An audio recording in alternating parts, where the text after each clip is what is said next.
যস্য সর্বে সমারম্ভা কাম সংকল্প বর্জিতা।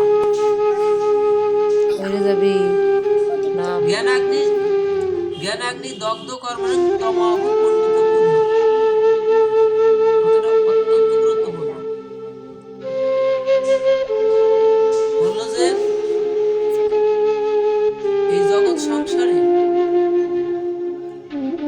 যারা আমাদের মন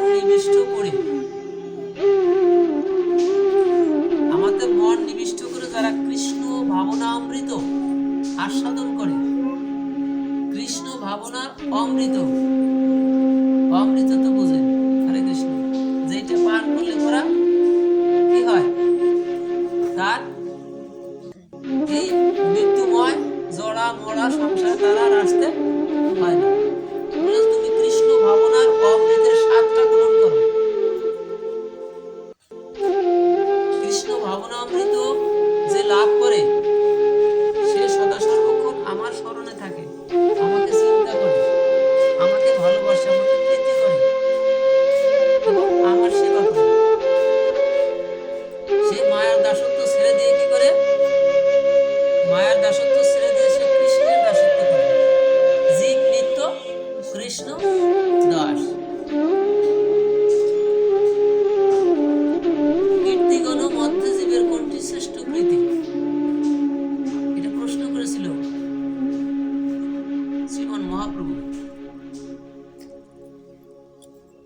তখন রায় রামানন্দ উত্তর দিল যে কৃষ্ণ ভক্ত বলিয়া যার আছে সুখ্যাতি, যার একটা যশ আছে, সুনাম আছে, অমক কৃষ্ণ ভক্ত, তাই না? এইটাই তার শ্রেষ্ঠ কৃতি। আমার অনেক অর্থ আছে, বৃত্ত আছে, এইটি তোমার বড় কীর্তি না। তোমার কিছু নাই, এতেও তোমার অসুবিধা নেই, কিন্তু তুমি কৃষ্ণ ভজন করো কিনা, কৃষ্ণ সেবা করো কিনা। এজন্য বলো যে কৃষ্ণ ভাবনামৃত স্বাদ যারা পেয়েছে, কৃষ্ণ ভাবনামৃত যারা আস্বাদন করে, তাদের কি হয়, তাদের যে ভিতরে যে প্রত্যেকটা জীবের ভিতরে কামনা বাসনা এগুলি আছে, কিন্তু কৃষ্ণ ভাবনামৃত স্বাদ গ্রহণ করলে কি হয়, আস্তে আস্তে ওইগুলো তার ভিতর থেকে এই কামনা বাসনাগুলি বর্জন হয়ে যায়, অলরেডি এমনিতে হয়ে যায়। জ্ঞানাগ্নি দগ্ধ কর্মণং তমঃ পণ্ডিত বুদ্ধ। বললে যে জ্ঞান রূপ অগ্নি যখন তোমার ভিতর প্রজ্বলিত হবে, তখন কি তোমার ভিতর যে অজ্ঞানতার অন্ধকার আছে এটা চলে যাবে। অজ্ঞানতা কি অন্ধকার না, আর জ্ঞানটা হলো আলো।